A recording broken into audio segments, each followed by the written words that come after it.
ಸ್ನೇಹಿತರೆ ನಮಸ್ಕಾರ.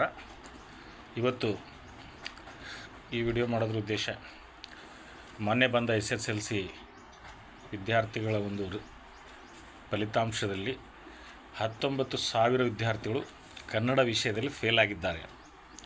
ಇದೊಂದು ತುಂಬ ನೋವಿನ ಸಂಗತಿ. ಕನ್ನಡದಲ್ಲಿ 19,000 ವಿದ್ಯಾರ್ಥಿಗಳು ಇಲ್ಲೇ ಓಡಾಡ್ಕೊಂಡಿರೋರು, ಮನೆ ಭಾಷೆ ಆಗಿರೋರು ಫೇಲ್ ಆಗಿರ್ತಕ್ಕಂಥದ್ದು. ಇದ್ರ ಬಗ್ಗೆ ಕರ್ನಾಟಕದ ಕನ್ನಡ ಅಭಿವೃದ್ಧಿ ಪ್ರಾಧಿಕಾರದ ವತಿಯಿಂದ ಅಧ್ಯಕ್ಷರಾದ ಶ್ರೀಮಾನ್ ಪುರುಷೋತ್ತಮ್ ಬಿಳ್ಮೇಲೆ ಸಾಹೇಬರು ಇದ್ರ ಬಗ್ಗೆ ಒಂದು ಅಧ್ಯಯನ ಮಾಡಿ ವರದಿಯನ್ನು ಸರ್ಕಾರಕ್ಕೆ, ಅಂದರೆ ಶಿಕ್ಷಣ ಸಚಿವರಾದ ಮಧು ಬಂಗಾರಪ್ಪ ಸಾಹೇಬರಿಗೆ ಒಂದು ವರದಿಯನ್ನು ಕೊಟ್ಟಿದ್ದಾರೆ.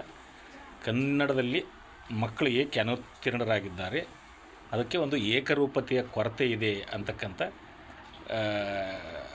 ವರದಿಯನ್ನು ಕೊಟ್ಟಿದ್ದಾರೆ. ಈ 19,000 ವಿದ್ಯಾರ್ಥಿಗಳು ಕನ್ನಡ ಫೇಲ್ ಆಗಲಿಕ್ಕೆ ಇರ್ತಕ್ಕಂಥ ಕಾರಣಗಳು ಏನು ಅನ್ನೋದನ್ನು ಕೂಡ ಅದರಲ್ಲಿ ಅವರು ವಿವರಣೆಯನ್ನು ಮಾಡಿದ್ದಾರೆ. ವಿಶೇಷವಾಗಿ 22 ಶಿಫಾರಸುಗಳನ್ನು ಶಿಕ್ಷಣ ಇಲಾಖೆಗೆ ಕನ್ನಡ ಅಭಿವೃದ್ಧಿ ಪ್ರಾಧಿಕಾರ ಕೊಟ್ಟಿರ್ತಕ್ಕಂಥದ್ದನ್ನು ನಾವು ಪತ್ರಿಕೆಯಲ್ಲಿ ಓದಿದ್ದೇವೆ. ಯಾಕೆ ಹಿಂಗಾಗ್ತಾಯಿದೆ ಅಂದರೆ, ಕನ್ನಡ ನಾಡಿನಲ್ಲಿ ಕನ್ನಡ ಮಕ್ಕಳು ಕನ್ನಡವನ್ನೇ ಒಂದು ಮನೆ ಭಾಷೆ ಆಗಿರುವ ಕನ್ನಡವನ್ನೇ, ಆಡಳಿತ ಭಾಷೆ ಆಗಿರೋ ಕನ್ನಡವನ್ನೇ ಫೇಲ್ ಆಗಲಿಕ್ಕೆ ಇರುವ ಕಾರಣ, ಕನ್ನಡ 100 ಅಂಕಗಳು ಉಳಿದ 6 ಸಬ್ಜೆಕ್ಟ್ಗಳ ಜೊತೆಗೆ ಇದೊಂದು 100 ಅಂಕ ಇದ್ದೇ ಇರ್ತದೆ. ಮತ್ತು ಅತ್ಯಂತ ಸ್ಕೋರಿಂಗ್ ಸಬ್ಜೆಕ್ಟ್ ಕೂಡ ಬೇರೆ ಗಣಿತ, ವಿಜ್ಞಾನ, ಇಂಗ್ಲೀಷಲ್ಲಿ ಸ್ವಲ್ಪ ಒಂದು 10 ಅಂಕ ಕಡಿಮೆ ತೊಗೊಂಡ್ರೂ ಆಗ್ಬೋದು. ಕನ್ನಡದಲ್ಲಿ 100ಕ್ಕೆ 100 ಟಚ್ ಮಾಡಿದರೆ ಅದು ಸ್ಕೋರಿಂಗ್ ಸಬ್ಜೆಕ್ಟ್ ಆಗಿ ಕೂಡ ಒಂದು ಹೆಲ್ಪ್ ಆಗ್ತಾಯಿದೆ. ಆದರೂ ಕೂಡ ಫೇಲ್ ಆಗಿರೋದು ತುಂಬ ನೋವಿನ ಸಂಗತಿ. ಇಲ್ಲಿ ಇದ್ರ ಹಿಂದೆ ಇನ್ನೂ ಒಂದು ವಿಷಯಗಳೇನೆಂದರೆ, ಈಗ ಕನ್ನಡ ಅದು ಒಂದು ಬೇಸಿಕ್ ಲ್ಯಾಂಗ್ವೇಜ್ ಆಗಿರೋದ್ರಿಂದ ಅನಿವಾರ್ಯವಾಗಿ ಓದ್ತಾ ಇದ್ದಾರೆ ಅಂತ ಅನಿಸ್ತಾ ಇದೆ. ಕನ್ನಡದಲ್ಲಿ ಅಂಥದ್ದೇನಿದೆ? ನಾನು ಒಬ್ಬ ಕನ್ನಡ MA ಪದವೀಧರ. ಕನ್ನಡದಲ್ಲಿ ನನಗೆ ತಿಳಿದ ಹಾಗೆ ಏನಿದೆ, ವ್ಯಾಕರಣ ಇದೆ, ಗದ್ಯ, ಪದ್ಯ, ನಾಟಕ, ಹಳೆಗನ್ನಡ, ನಡುಗನ್ನಡ, ಹೊಸಗನ್ನಡ, ಮತ್ತು ಸಾಹಿತ್ಯ ಚರಿತ್ರೆಯಲ್ಲಿ ನಾವು ನೋಡಿದ್ರೆ ಸುಮಾರು ಬರ್ತದೆ. ಪಂಪಯುಗ, ಬಸವಯುಗ, ಜೈನ ಯುಗ, ಇಂಥ ಹಲವಾರು ಯುಗಗಳಲ್ಲಿ ಬರ್ತಾಯಿವೆ.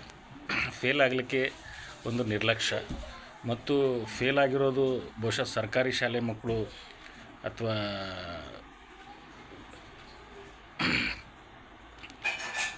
ತುಂಬ ಹೈಟೆಕ್ ಶಾಲೆಗಳ ಮಕ್ಕಳು ಅಂತ ಹೇಳೋಕ್ಕಾಗಲ್ಲ.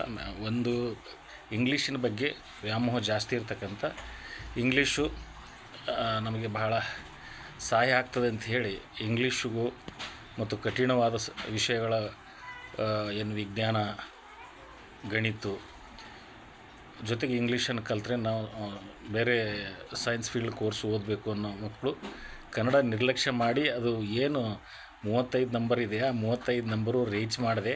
ಆಮೇಲೆ ಈ ಸರಿ ಹಿಂದಿಯಿಂದ ಒಂದು ಹೊಡೆತಾಗಿದೆ. ಹಿಂದಿ ನಂಬರ್ ಕೌಂಟ್ ಮಾಡದೇ ಇರೋದಕ್ಕೆ ಆ 60ರದ್ದು ಏನು 600 ನಂಬರ್ ಇತ್ತು, ಅದು 100 ನಂಬರ್ ಮೈನಸ್ ಆಗಿರೋದ್ರಿಂದ ವೆರಿವೇಷನ್ ಆಗಿ ಕೂಡ ಅಲ್ಲೊಂದು ಹೊಡೆತ ಬಿದ್ದಿದೆ. ಸೊ ಅದಕ್ಕಾಗಿ ಕನ್ನಡದ ಮೇಲೆ ಮಕ್ಕಳ ನಿರ್ಲಕ್ಷ್ಯ ಅಂತ ಹೇಳ್ಬೋದು. ಅದು ಒಂದು ಉದ್ಯೋಗ ಕೊಡಿಸ್ತದೆ ಅಥವಾ ನಮಗೆ ಏನೋ ಜೀವನಕ್ಕೆ ಆಧಾರ ಆಗ್ತದೆ ಅನ್ನೋ ಭರವಸೆಯನ್ನು ಪೋಷಕರು ಆ ಮಕ್ಕಳು ಕಳ್ಕೊಂಡಿರೋದ್ರ ಸಂಕೇತ. ಅದರಲ್ಲಿ ಏನಿದೆ, ವ್ಯಾಕರಣ, ಸಂಧಿಗಳು, ಸಮಾಸ, ತುಂಬ ಸುಂದರವಾದ ಭಾಷೆ. ಹಾಗೆ ಇಂಗ್ಲೀಷಲ್ಲಿದೆ, ಹಾಗೆ ಕನ್ನಡದಲ್ಲಿ ನಮ್ಮ ಹಳೆಗನ್ನಡದ ಕವಿಗಳು, ಅವರ ಕಾವ್ಯ, ನಡುಗನ್ನಡದ ಕವಿಗಳು, ಸಾಹಿತಿಗಳು, ಅವರು ಸಾಹಿತ್ಯ, ಹೊಸಗನ್ನಡ